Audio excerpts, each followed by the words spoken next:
Sejumlah negara Asia Tenggara berupaya merumuskan suatu pedoman untuk menghadapi gelombang panas yang berimbas pada kesehatan. Lalu sejauh mana pemahaman dan kesiapan pemerintah Indonesia terkait dampak perubahan iklim tersebut? Berikut liputan selengkapnya untuk Anda yang didukung oleh Internews Earth Journalism Network.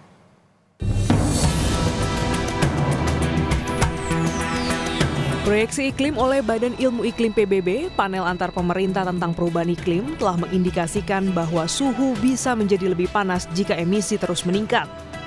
Para ilmuwan telah menyatakan tahun 2024 sebagai tahun terpanas yang pernah tercatat. Menurut WMO, 9 bulan pertama tahun 2024, kenaikan suhu rata-rata global sebesar 1,55 derajat Celcius di atas tingkat praindustri. Perubahan iklim menyebabkan suhu global meningkat, membuat setiap wilayah merasakan panas yang berbeda-beda. The First Global Heat Health Information Network Southeast Asia Heat Health Forum di Singapura membahas sejumlah faktor dan dampak yang dihadapi masyarakat, khususnya di Asia Tenggara.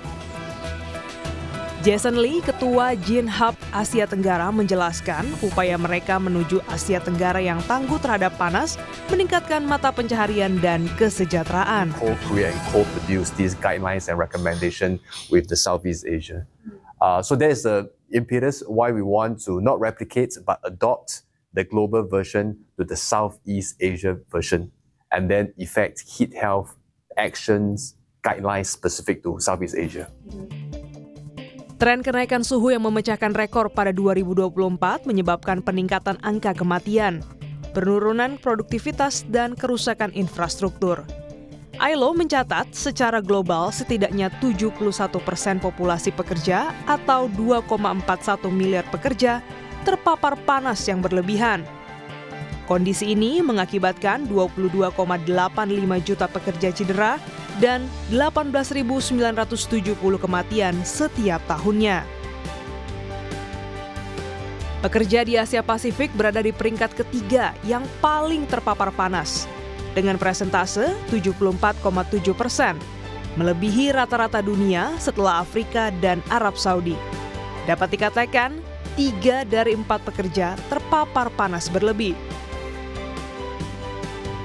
Di Indonesia, berdasarkan data Badan Pusat Statistik Nasional, 59,17% penduduknya bekerja di sektor informal dan 40,83% di bidang formal. Sejumlah dampak heat stress terhadap pekerja mengalami kelelahan, ruam, pusing, gangguan ginjal, penyakit kardiovaskular, dampak kesehatan mental, bahkan menyebabkan kematian. Risiko kesehatan pada pekerja dalam situasi genting yang memiliki kapasitas lebih rendah untuk beradaptasi membuat mereka lebih rentan terhadap penyakit terkait panas. Penerapan K3, keselamatan dan kesehatan kerja dapat mencegah cedera akibat kerja yang berkaitan dengan panas berlebih dan dapat menghambat kerugian lebih dari 361 miliar dolar secara global.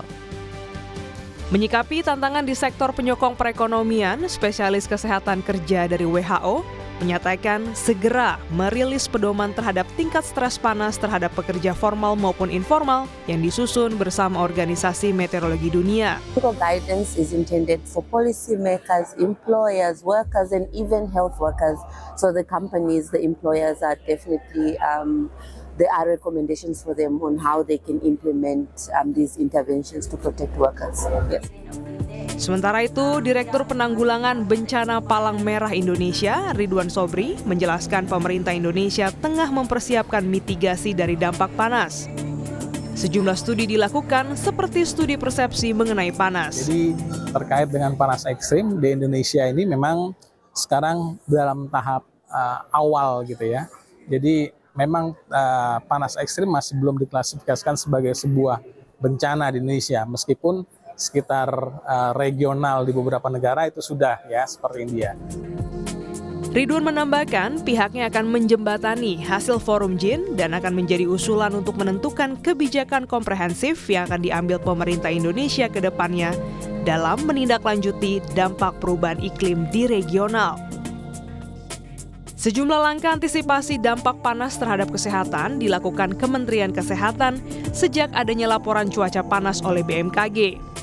Hingga saat ini, Kemenkes mencatat belum ada angka kematian akibat panas ekstrim di Indonesia. Kita akan melakukan sosialisasi ya, edukasi, baik terutama yang tadi pekerja di luar yang berisiko. Dan edukasinya akan kami teruskan atau melakukan edukasi terus-menerus lah ya, supaya mereka tahu apa harus dilakukan, seperti harus sediakan air minum dan sebagainya, jangan sampai haus sejak baru minum, karena tadi kan yang bermasalah dehidrasi dan seterusnya, dan bagaimana paparannya bisa dihindari, bisa pakai topi dan seterusnya ya. Upaya dengan harap besar telah dilaksanakan. Akankah usulan jadi kebijakan? Tantangan belum tentu jadi harapan. Tentu slogan Indonesia Emas akan dipertanggungjawabkan. Glenis Oktania, Kompas TV, Singapura.